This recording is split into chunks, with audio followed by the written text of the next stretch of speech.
Bismillahirrahmanirrahim. Assalamualaikum warahmatullahi wabarakatuh.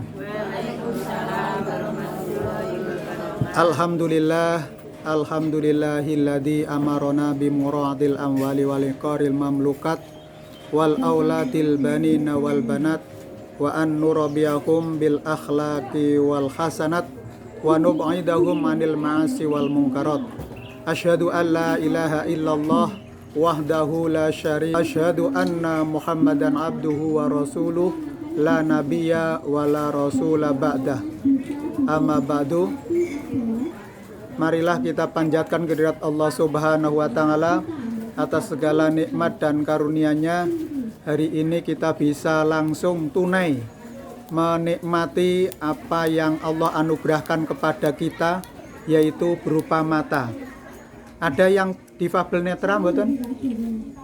Alhamdulillah, kita semuanya diberikan kelengkapan oleh Allah, badan yang sehat serta tidak ada gangguan penglihatan kita. Kita bisa melihat alam di sekitar kita ya. Ada bisa melihat air, bisa melihat batu, bisa melihat keramaian di sekitar ini. Ini adalah anugerah yang barangkali orang sangat berat atau sangat susah untuk bisa menikmati seperti kita. Ini adalah kita syukuri atas nikmat ini. Karena kalau kita bersyukur, la in syakartum la azidannakum wa la in kafartum inna adzabi lasyadid. Apabila kita bersyukur, maka Allah akan menambahkan nikmat kepada kita. Leres nggih? Betul, kita kalau bersyukur itu Allah akan menambah nikmat kepada kita.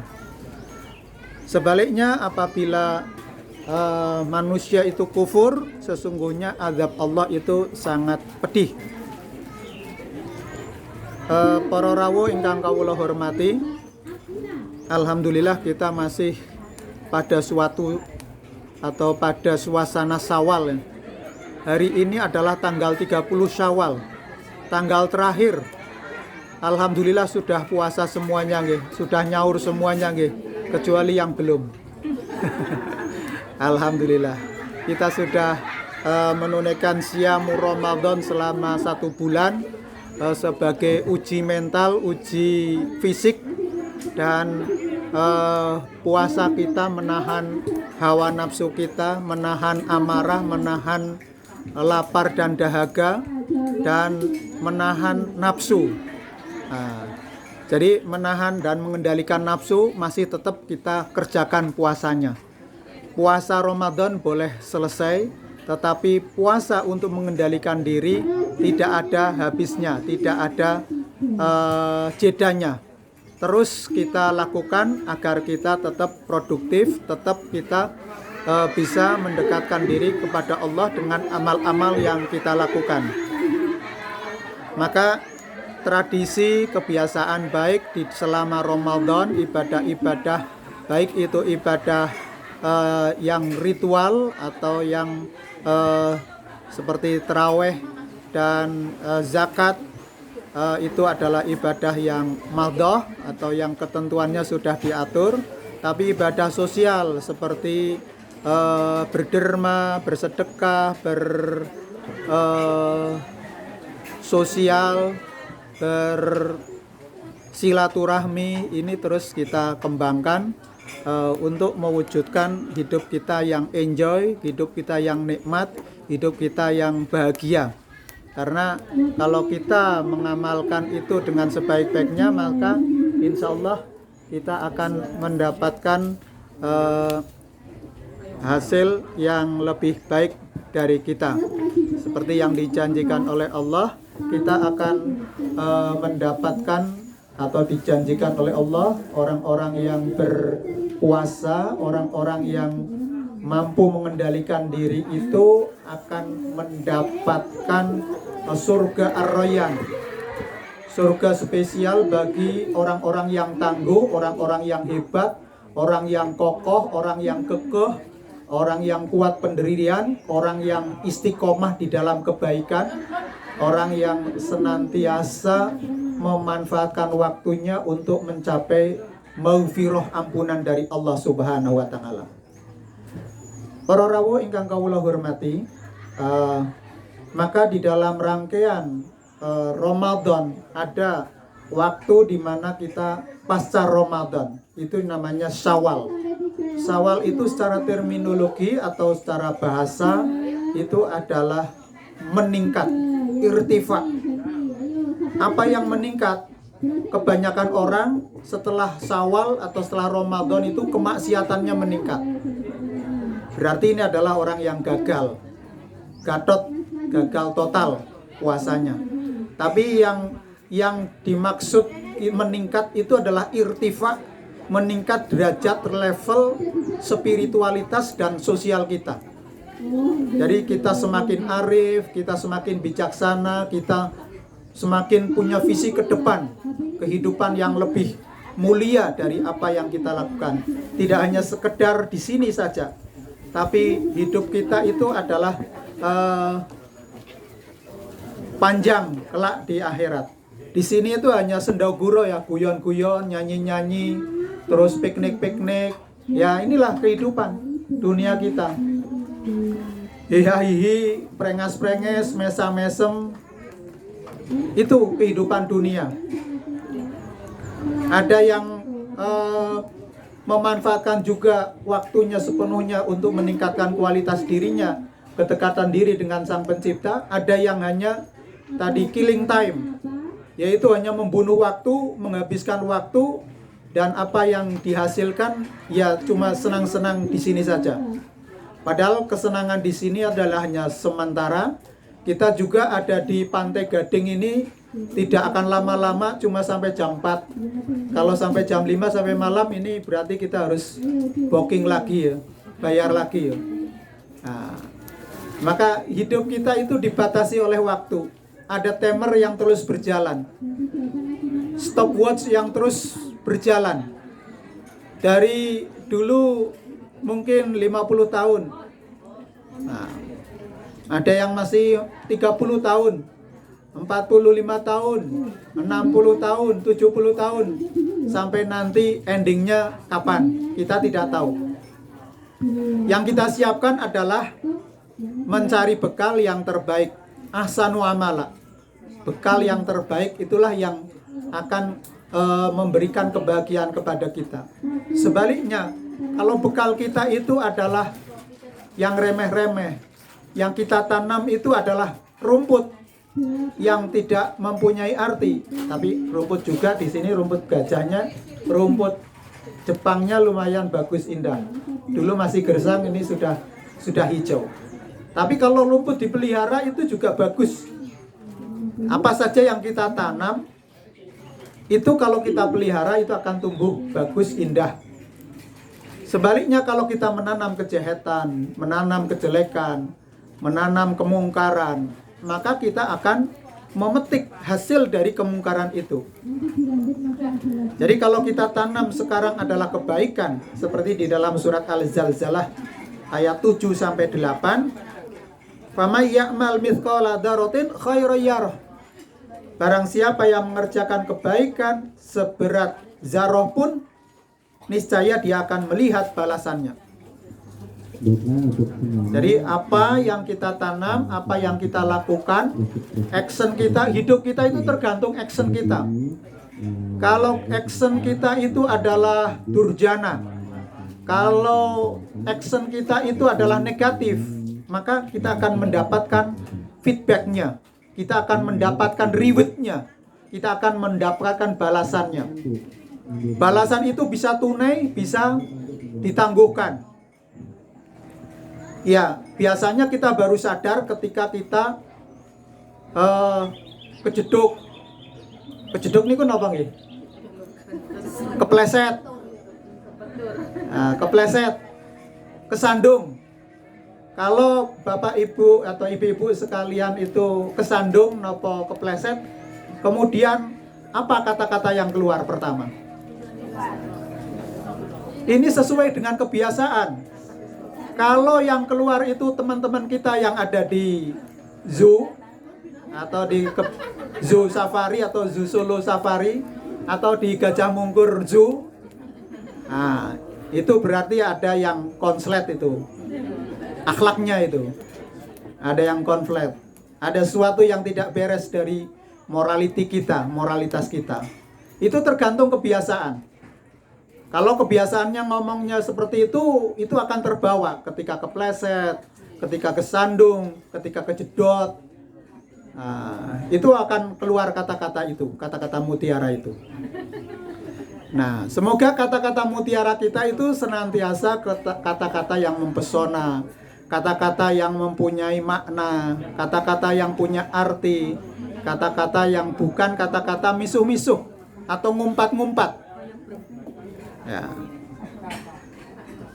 Jadi, wa may ya'mal mithqala dzarratin syarran yarah. Dan barang siapa yang mengerjakan kejahatan sebesar zarah pun, niscaya dia akan melihat balasannya. Jadi, life is choice. Hidup itu adalah memilih.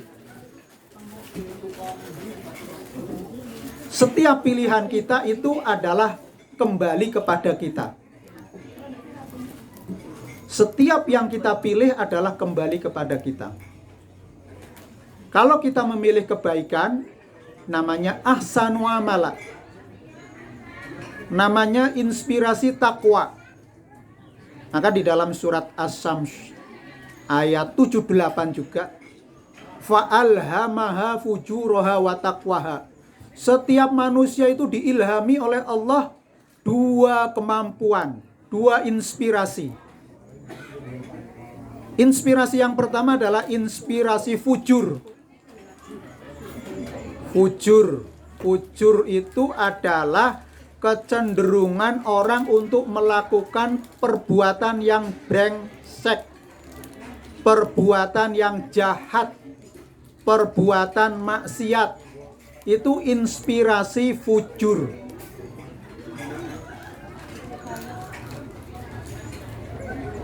Nah, kalau kita setiap langkah dan perbuatan kita diinspirasi oleh takwa, nah, itu yang kedua. Maka output dari apa yang dilakukan adalah kebaikan. Apa yang dilakukan adalah kebaikan. Jadi inspirasi takwa yang mendorong manusia untuk termotivasi melakukan kebaikan. Kalau manusia termotivasi untuk melakukan kemaksiatan ataupun kejahatan, itu berarti terpengaruh oleh nafsul lawamah. Nafsu yang destruktif. Jadi nafsu yang cenderung akan merusak manusia. Baik merusak dirinya maupun merusak orang lain. Semua perbuatan jahat itu adalah merusak manusia. Sebaliknya, semua perbuatan yang baik itu adalah mendatangkan kebaikan bagi manusia. Maka kita harus pandai-pandai memilih. Allah Subhanahu wa Ta'ala sudah anugerahkan kelengkapan alat-alat organ-organ tubuh kita. Semua indera kita ini adalah sempurna yang Allah berikan. Sekalipun ada saudara kita yang mempunyai kebutuhan khusus. Atau kalau zaman dulu orang mengatakan itu cacat. Kata-kata cacat ini sampun boten pareng dipun agem. Yang boleh kita menyebut dengan difabel atau disability. Orang yang mempunyai kemampuan berbeda. Baik itu kemampuan fisik, kemampuan mental, ataupun kemampuan yang terkait dengan mungkin soco, peninggalan ya, yaitu difabel netra. Kemudian yang rungu wicara atau rungu saja atau wicara, atau yang double. Kemudian ada yang sensorik mental itu, atau terkait dengan kesehatan mental. Itu semuanya mereka adalah kesempurnaan diciptakan oleh Allah. Itu adalah untuk apa? Untuk kita bisa berbagi, untuk kita bisa bersyukur. Yang sempurna, yang bisa tanpa alat bantu, alhamdulillah. Sehingga kata-kata yang senantiasa kita ucapkan adalah hanya bersyukur, alhamdulillah atas nikmat-nikmat yang Allah lengkap berikan kepada kita. Nah itulah sehingga kita diberikan kebebasan, free will, kebebasan untuk memilih, free act, kebebasan untuk melakukan. Action kita itu mau baik atau maupun buruk, itu Allah berikan kepada kita semuanya. Maka Allah sudah karuniakan akal pikiran kita. Akal, dengan akal kita bisa bernalar, bisa membedakan baik dan buruk. Maka akal harus dikolaborasikan dengan hati nurani. Kalau tidak dikolaborasikan dengan hati nurani kita, maka akal itu bisa akan menjadi akal bulus. Akal apa itu ya? Akalnya digunakan untuk menipu. Akalnya digunakan untuk berbohong. Akalnya digunakan untuk merekayasa yang tidak baik. Nah, akalnya berkolaborasi dengan nafsu. Maka tadi menyebabkan fujur, menyebabkan kita menjadi cenderung kepada kejahatan, cenderung kepada yang destruktif.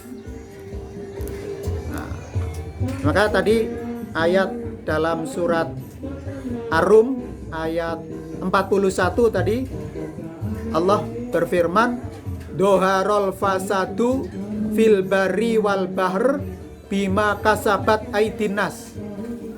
Telah nampak kerusakan di daratan dan di lautan bima kasabat aidinas, karena perbuatan ulah tangan manusia. Maka kalau manusia merusak, tadi diinspirasi oleh karakter atau sifat-sifat yang fujur. Tapi kalau manusia itu diinspirasi oleh takwa, dia kemana saja akan senanti cari jalan padang, jalan terang, jalan yang akan membawa kepada kita kebahagiaan yang sejati.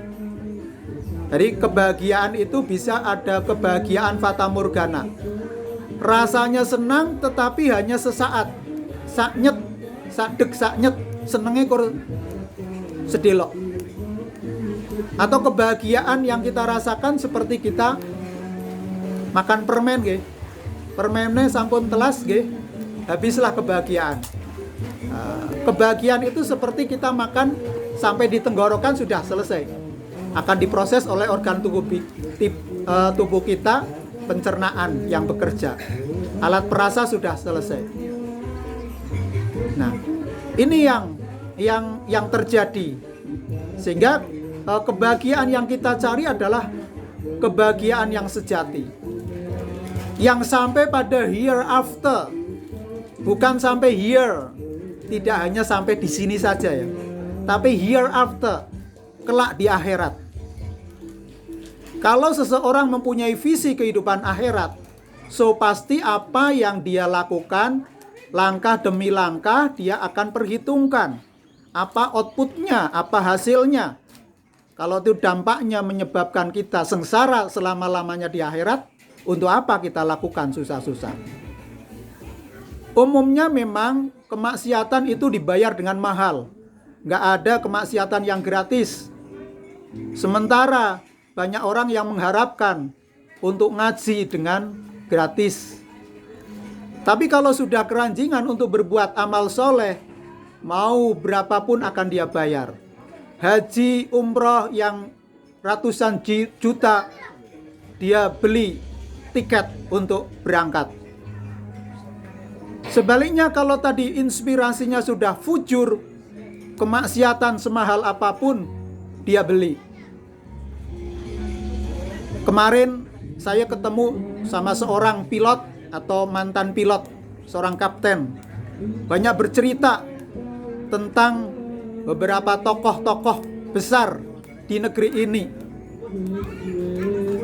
yang punya pesawat, punya pulau. Tetapi apa yang dia lakukan di sana? Ada waktu-waktu yang dia lakukan untuk berbuat maksiat, baik itu perjudian atau dan konco-konconya. Inilah tidak bisa memanfaatkan nikmat yang diberikan, anugerahkan. Dia bayar kemaksiatan dengan ratusan juta, sementara dia kebaikan dia keluarkan sesedikit mungkin.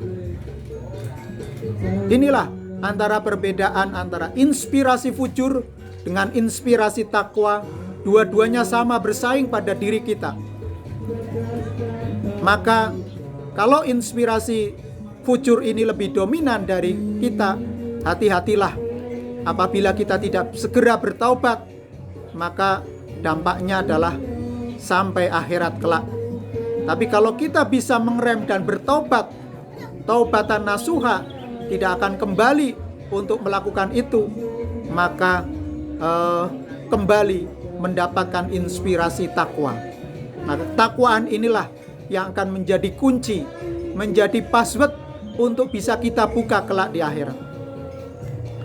Jamaah rahimakumullah, coba kita renungkan satu firman Allah dalam surat Al-Isra ayat 7. Monggo bisa dicatat nggih, nanti bisa direnung-renungkan kembali. Surat Al-Isra ayat 7, Allah Subhanahu wa taala berfirman, A'udzubillahi minasyaitonirrajim. Bismillahirrahmanirrahim. In ahsantum li anfusikum wa in asatum falaha. Yang artinya, jika kamu berbuat baik, berarti kamu berbuat baik untuk dirimu sendiri. Saya ulangi lagi. Jika kamu berbuat baik, berarti kamu berbuat baik untuk dirimu sendiri. Dan jika kamu berbuat jahat, maka kerugian dari kejahatan itu untuk dirimu sendiri.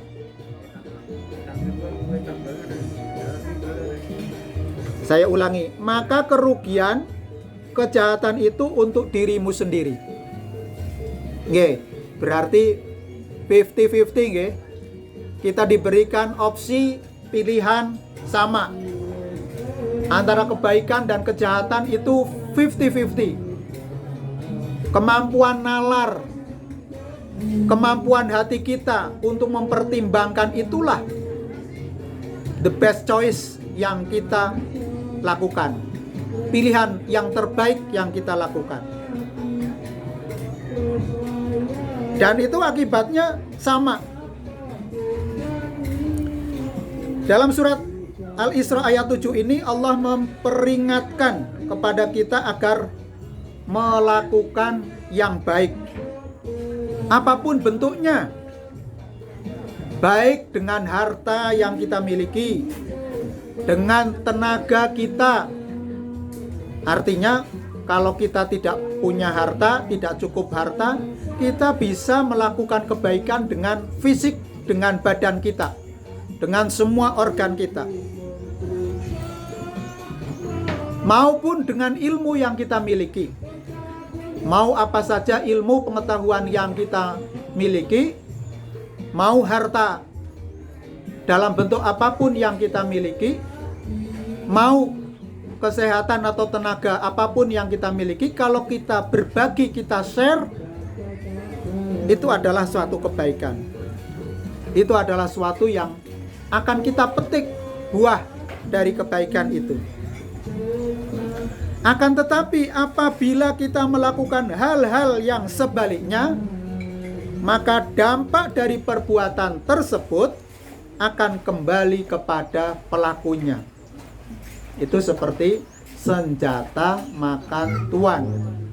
Ada senjata yang dimiliki oleh masyarakat adat aborigin ya, itu atau bumerang ya. Jadi kalau dilempar senjata itu akan kembali kepada pelemparnya. Jadi apa saja yang kita lakukan akan kembali kepada diri kita sekalian. Maka sudah seharusnya kita sebagai manusia mengenali who is I, siapa diri kita. Allah ada ungkapan itu menyatakan man arofa nafsahu arofa robbahu. Sapa wonge sing ngerteni dirine, sejati dirinya, maka arofa robbahu, mengetahui Tuhannya. Jadi dia mengetahui dirinya berarti mengetahui Tuhannya. Tapi kalau sudah tidak tahu diri kita, sudah out of control ya, kontrol kita sudah tidak ada, berarti sudah terputus sinyalnya dari Allah Subhanahu wa Ta'ala. Maka sudah seharusnya manusia harus mengenali diri secara kafah, dengan senantiasa autokritik, dengan senantiasa muhasabah, dengan senantiasa introspeksi diri untuk mengetahui diri kita. Kita selalu bisa bercermin terhadap kelemahan-kelemahan kita. Kalau kita tidak bisa bercermin, berarti kita tidak bisa mengetahui apa titik lemah. Kok lama-lama saya masih semakin muda ya? Nah, ini berarti ada kemajuan. Tapi kok lama-lama saya semakin tua? Nah, berarti ya lebih maju. Karena semakin waspada. Semakin tua, semakin berisi, semakin ampuh, semakin sepuh, semakin ampuh dalam beribadah, kokoh, istiqomah, tetap konsisten, tetap pada siratal mustaqim, jangan sampai tergelincir, jangan sampai kita tergoda oleh manisnya kehidupan dunia ini. Nah, Rasulullah SAW telah dijamin oleh Allah surga. Beliau itu maksum. Namun Rasulullah bukan semakin lemah, semakin loyo, tapi justru semakin kokoh, semakin bakoh, semakin tangguh di dalam menunaikan ibadah, menyempurnakan.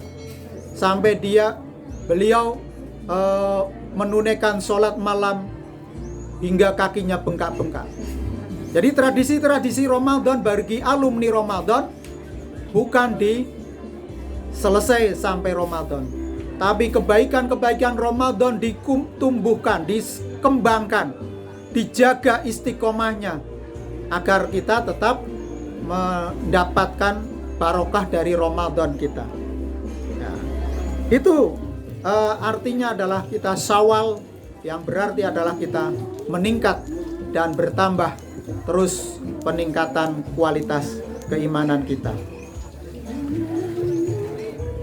Para rawuh ingkang kawula hormati, setelah kita mengenali diri kita dengan baik, maka akan timbul rasa untuk memahami orang lain, sehingga kita dapat menerima kelebihan dan kekurangan orang lain.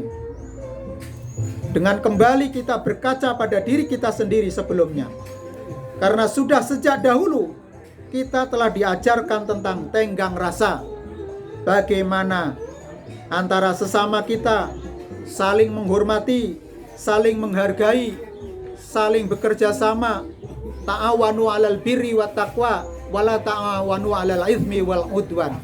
Saling tolong-menolong dalam ketakwaan dan jangan kalian tolong-menolong dalam kemaksiatan.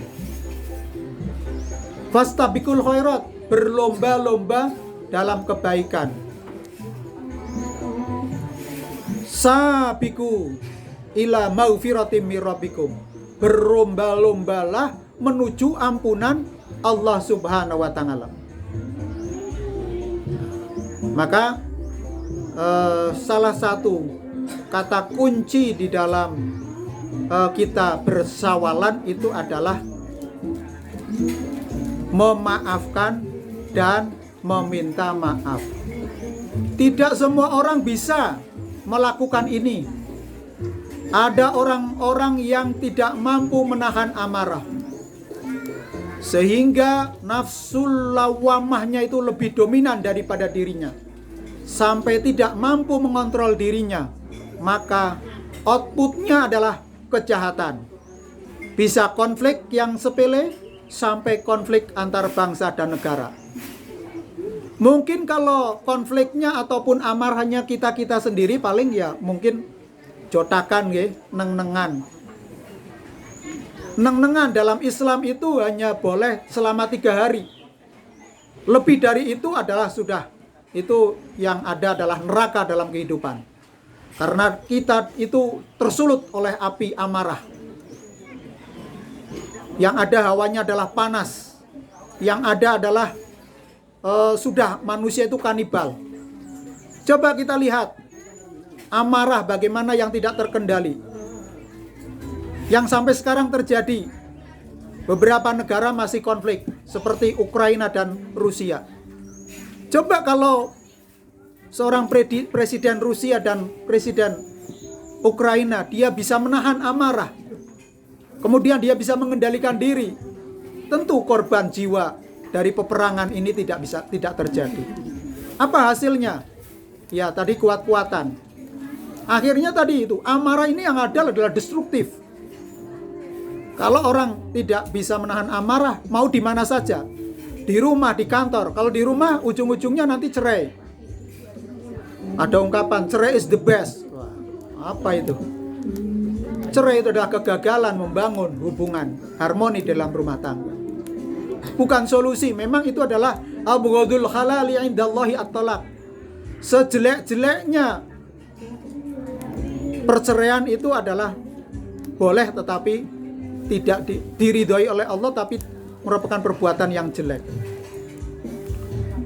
Itu hanya sebagai solusi. Ya, maka dari itu amarah itu harus dikendalikan. Amarah itu harus betul-betul dikelola dengan baik. Jangan diterus-teruskan karena itu akan merusak diri kita. Contoh seorang yang memendam dendam sampai akhir hayatnya dia tetap dendam. Mungkin mau sakratul maut juga susah karena dia ada dendam. Maka dia harus rela, harus membuka, melapangkan hatinya, melapangkan dadanya. Think positif, berpikir positif. Tumbuhkan kearifan dan kebijakan. Maka disitulah orang yang memaafkan itulah orang yang arif, orang yang bijaksana. Jadi meminta maaf adalah perilaku orang yang arif, perilaku yang mulia, perilaku orang-orang yang dicintai oleh Allah.